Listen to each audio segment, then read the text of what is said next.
as the issue of self-attribution. Just as we make attributions about the motives of other people, we make attributions about ourselves also. And to the extent, and most of us do it most of the time, to the extent that we say, I am this kind of person. I am an aggressive person.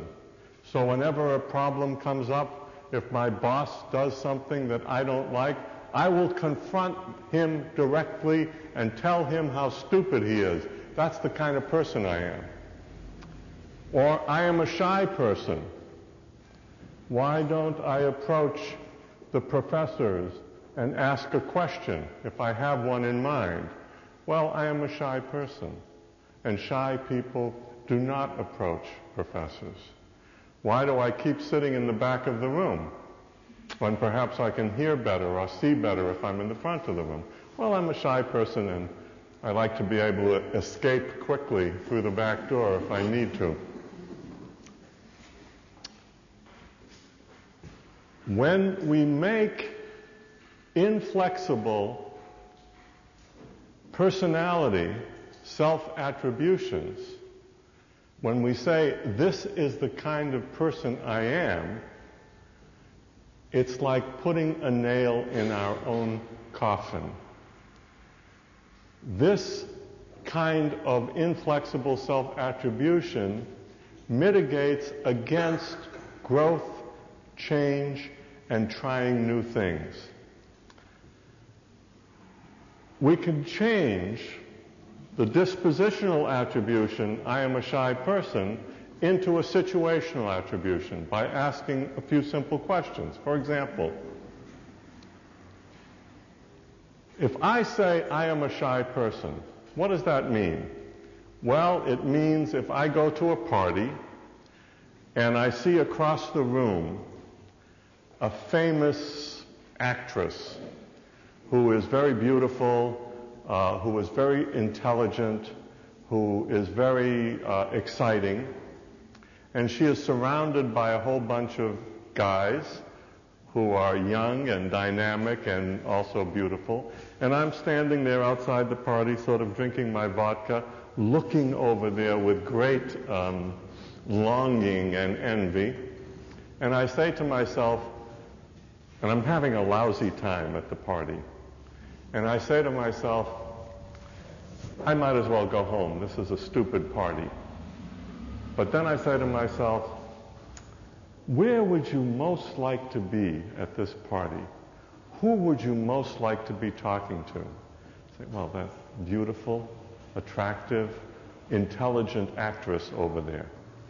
And then I say to myself, well, how come you're standing over there if where you want to be is over there?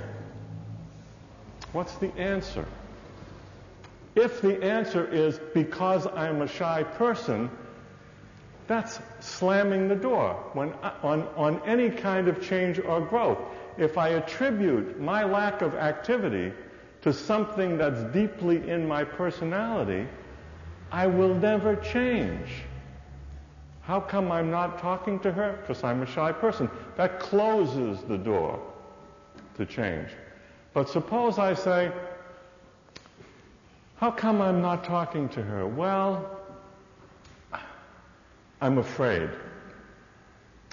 What are you afraid of? Put yourself in my shoes. What are you afraid of? Rejection, maybe, huh?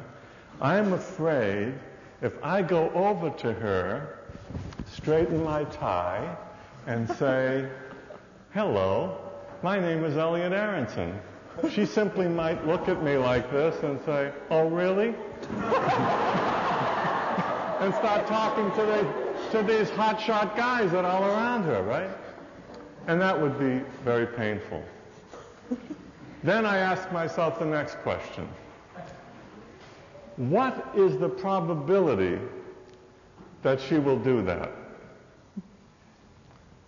Low. It's low. Not because I'm so terrific, but because she's probably at least a polite person. She's not going to turn around. She'll at least be a little bit friendly. And the next question is, even if she did reject me in a very cold way, what are the terrible consequences of that? What would I lose that I already have?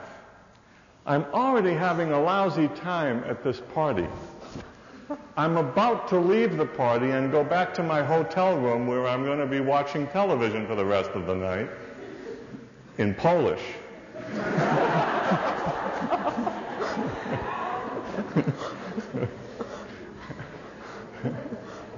So, one way of looking at it is that I might as well take the risk because there's nothing to lose.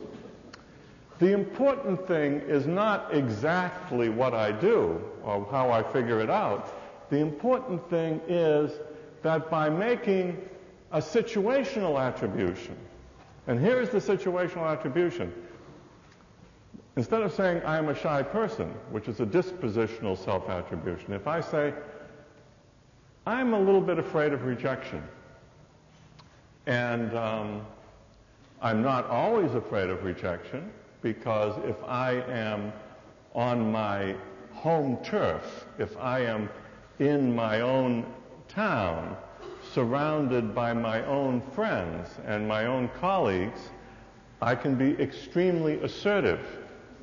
But when I'm in a strange country, where I don't know anybody, and I don't know the language very well, and I don't know exactly how much a zloty is worth, I'm feeling a little bit insecure, and under those situations, I can behave in a very unassertive way.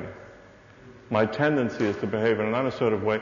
And once I recognize that as situational, I can do something to change it by asking myself the kind of questions that I just asked.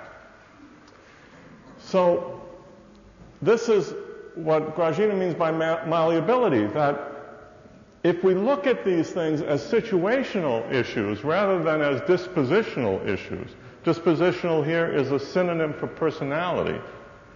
Personality suggests something that can't be changed, or at least can't be changed very easily, short of deep psychotherapy. If I look at it in situational terms, I'm looking at it as a set of skills to be learned. A set of skills to be learned. So, for example, the skill is, how can I approach this woman even though I'm afraid of rejection? That's a skill. That's taking a risk of being rejected and realizing that I don't have a lot to lose anyway. That's a skill. Just like whether you behave in a point way or in an interval way is a strategy, not a disposition. That in certain situations, choosing to behave in a point way, choosing to approach the problem like a point strategist is going to be very effective. In other situations, choosing to approach the problem as an interval strategist is going to be more effective. In some situations, if you're angry at your boss because he has done something that you don't like, confronting him directly might be very effective. In other situations, it might cost you your job. And it's up to each individual to make an assessment of the situation and then decide what kind of strategy will be most effective in that situation.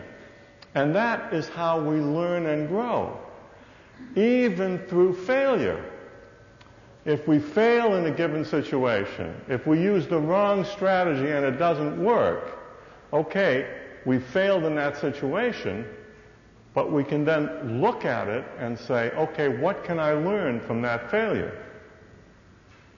It's in that context, and you see how we're coming full circle in this course, it's in that context that self-justification can be a really dangerous strategy. Because self-justification, following a failure, acts in the direction of convincing ourselves that we actually did the right thing in the past. We justify the past behavior.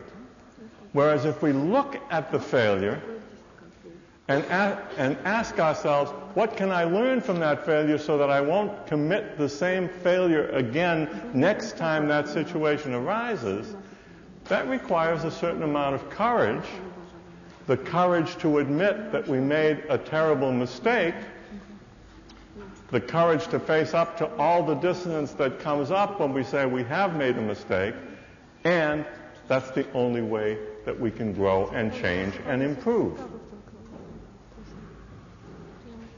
Any questions about any of that?